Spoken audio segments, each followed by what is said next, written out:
Anyway, and taking a look at the economic calendar, let me put it in place. Okay, we have some minor data coming from US, sorry, later today. I don't believe that this could be relevant or move the market. The market is trading mostly on sentiment, and I don't believe that any of these figures will help to confirm or deny the economic recovery the US is getting in the second quarter of the year.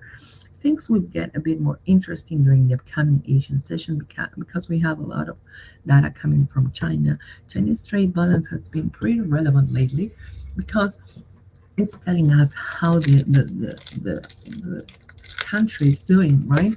And if imports and exports both rose beyond expected, right, that would mean that the economic slowdown seen in China, and which in fact trigger most of the chaos we have seen in the rest of the world ever since late 2015, it's coming to an end. I will pay extra attention to the import data and export data in Chinese trade balance figures today, because if they are better than expected, the positive momentum, the positive sentiment we are seeing across the market today will probably extend. Okay, we have a lot of minor data in Europe, but I don't think this will be enough to move the market. Industrial production in the euro area, I could pay a lot of attention to this report, although I don't expect it to move the market much at the moment of being released. But if you take a look at the latest manufacturing industrial data coming from Germany, right, during most of the past 2 or 3 weeks, it has been quite disappointing.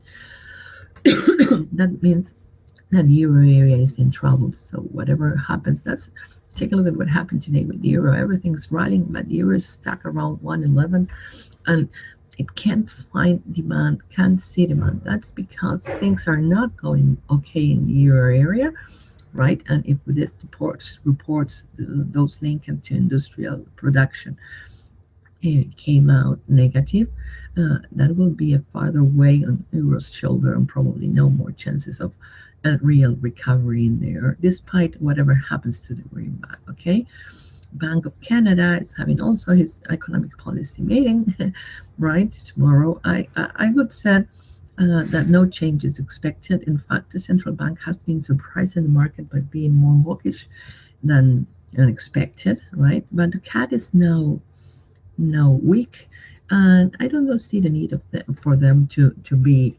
extremely dovish or hawkish. I would expect an interest stance in here. Uh, but to be honest, guys, with every central bank extending facilities and easing,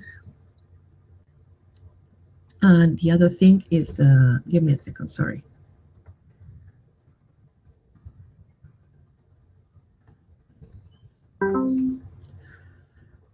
I was saying that it won't be a big shock if the central bank decides to cut this benchmark, considering the situation around the world with most central banks in their easing way. Of course, it will have a strong reaction in the market at the moment, but will probably not be as big a surprise as you may think. On Thursday, of course, the focus will be in the Bank of England, right? And any decision market is actually expecting or pricing in already as 0.25 basis points rate cut, right? And more easing in August. Sorry, I got distracted. Anyway, as you can see, we're expecting at least 3 members of the MPC to vote to cut rates. Uh, Actually, I do expect a rate cut for tomorrow and more easing.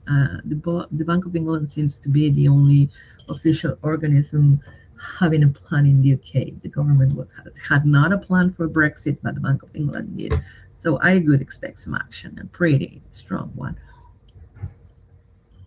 I jumped through the employment data in Australia. I believe it's quite relevant, because the Aussie is clearly bullish. Uh, Rates in Australia are 1.75%. Believe it or not, it's a huge differential with other economies that have negative rates. So demand for the Aussie will probably continue, not just this month, but the next and the next and the next.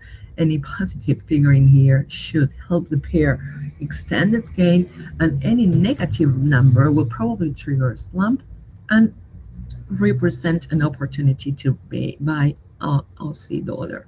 Okay, market is buying in the Aussie on retracements. Remember that 74.50 for me is the line in the sand. I will show you in charts. We have GDP data in China again expected to disappoint. We have been ticking lower quarter after quarter, 6.9, 6.8, 6.7. That we're expecting a 6.6. Could be bad news, right?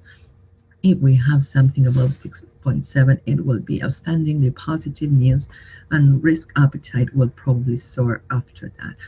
Governor Carney is expected to speak also on Friday, but honestly, I don't see how much he could add after Thursday's meeting.